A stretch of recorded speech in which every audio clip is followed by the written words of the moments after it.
Hi, everybody. I'm so excited to talk to you today about global education and how to bring one strategy into your classroom to help increase students' global competence. First of all, before we talk about the strategy, it's important that we're all on the same page about what global education is. So, who are the major players? We have World Savvy and Asia Society are pretty significant in this work in global education. They each have their own framework for creating global competence in students, but there's a lot of really great overlap. The Harvard Graduate School of Education is also a significant player, and they have a lot of really wonderful professional development for teachers who want to learn about global ed. And the University of North Carolina Worldview program, they also have a lot of exceptional professional development, different than Harvard's, but very, very, very complementary. Then it's important to look at the pieces that really go into global education. So first of all, there's the United Nations Sustainable Development Goals, or the SDGs. Global ed really uses the SDGs and tries to bring them into classrooms K to 16. Global ed is also really focused on fostering empathy in our students. So empathy isn't just a byproduct in a classroom focused on global education. It's something that we really explicitly think about and consider when lesson planning. And lastly, global education really centers global competence and building global competence in our students. Here on the right, you can see the 4 domains of global competence that the Asia Society put out. So starting with investigating the world, students investigate the world beyond their immediate environment. So that means getting out of just the classroom. It means venturing out into the school, into the neighborhood, into the city where you live. There are many, many, many students who never, ever have the opportunity to leave their own neighborhoods. So it's the role of the teacher to help create global experiences for these students. Second, we recognize perspectives. So it's about recognizing others' perspectives and our own, but not only recognizing what those perspectives are, but considering what goes into those perspectives. What about my history and how I was raised and who raised me contribute to those perspectives that I have? Likewise, what about someone else's history, maybe someone else on the opposite side of the world?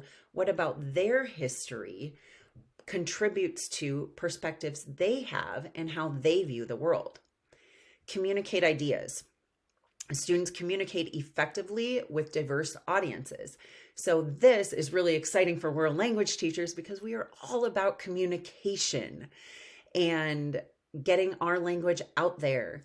And here, students are communicating their ideas effectively in their native language, in the target language of our classroom, blending the two. And the key is really diverse audiences. So it's not just about communicating in our classroom. It's branching out. It's getting, again, into the school, into other classrooms, into the neighborhood, the city where we live, into areas across our state or country and globe. And finally, take action. This is such a crucial piece. So it's investigating the world. It's recognizing our own perspectives. It's others' perspectives, how those perspectives may really work well together, where there may be conflict, communicating our ideas with other people and having dialogue, and then taking action, figuring out, hey, what is out there? Where might there be not necessarily problems, though sometimes, but what can we do to make things better for more people? How can we improve conditions in the world? Dana Mortensen is the founder of World Savvy, and I love her definition of global competence. She says global competence is the ability to equip all students with the knowledge, the skills, and the dispositions to thrive in an interconnected and interdependent global society. And I think especially post-pandemic, we have seen students, after they leave our schools and after they become adults and search for jobs, they aren't just staying where they were raised necessarily anymore, because they don't have to.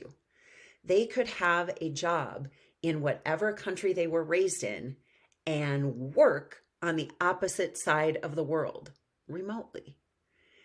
So now more than ever, students are seeing fewer and fewer and fewer boundaries for themselves and what their lives can look like. Now, that was a lot. It's a lot of major players in global education. It's the Sustainable Development Goals. It's empathy.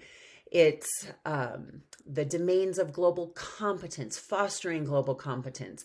But I think all of that can be summed up in one very significant and impactful statement. Global education isn't just learning about the world. It's learning with and from the world. Historically, world language teachers, I think we've been really excellent at teaching our students about the world, about all these other places and people and cultures and languages. But global ed is learning with the world. It's learning from the world. It's less about othering, like there's these other people out there somewhere else on the other side of the world. And it's more, hey, we can work together. Hey, we're peers. Hey, let's be friends. Hey, let's solve a problem together. So I love this definition of global education. So now let's get into a strategy for global ed that we can use in our classroom. The strategy is hosting. So what is hosting? Well, quite simply, it's providing room and board and friendship for a student from another country in our home for a period of time. So what are the benefits to this? First of all, it's low cost, especially when compared to having our students go abroad. In order to do that, students and families very typically have to pay thousands of dollars. Now, I am all for getting students out of the country. I have been bringing students abroad since 2004, but not every family can afford that. So hosting is a way to have a global experience, but not have to leave the country. There are really a range of opportunities. There are a lot of different companies that facilitate hosting, and they facilitate hosting often from countries all over the world. So let's compare that again to taking students abroad. If I am leading a trip abroad, I'm generally probably going to go to one country, maybe two or three. But when we have a hosting program, students can often choose a host sibling from any number of countries, which is pretty exciting. There's also a range of time frames. I really love this aspect of hosting. Again, comparing to bringing students abroad, we go abroad for a week, 10 days, 12 days, maybe 2 weeks. But with hosting, depending upon the company that we partner with, we have a whole range of options. There are companies that will bring students to the United States for just a week. So students could host for just a week, or maybe 3 weeks, or maybe a semester, or maybe a full academic year. But there's a lot of variety. And what's super special is that it's not just a language exchange, it's a cultural exchange as well. So we're bringing in a student from another country who is coming to share their culture with the host family, and simultaneously really wants to learn about not just American culture, but also the culture of maybe the state or the region or the city where they are living during their hosting time. It's pretty special that the entire hosting family gets to learn together. If you're bringing students abroad, just the students you're bringing get this amazing global experience. But when you're hosting and we have a student that we're welcoming into our home, everyone in that home gets the benefit of learning. So it's a cultural exchange, a language exchange, where the entire family is in it together to make it a successful experience for everybody. It's significantly easier for the teacher. For us to bring students abroad, there's a lot that we have to do. It usually costs us money. It's usually not in our contract that we have to do it. It's extra. We're generally doing it over our breaks, sometimes over spring break or winter break or in the summer.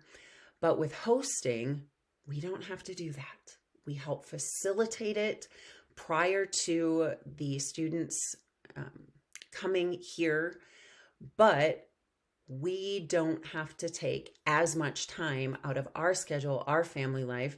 And for a lot of us, our second jobs, we don't have to take time away from that.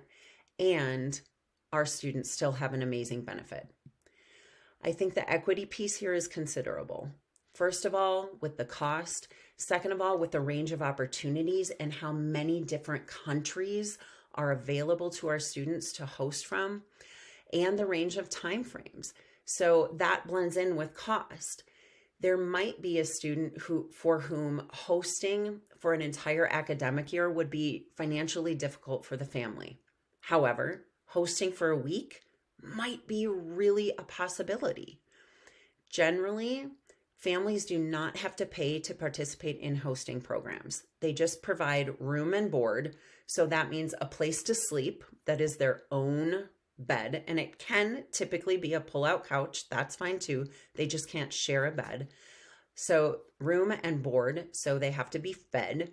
And then friendship. So where to go if you're interested in hosting? These are simply 3 companies that I know of. I have the most experience with Language and Friendship. They are an excellent, excellent company out of Minneapolis.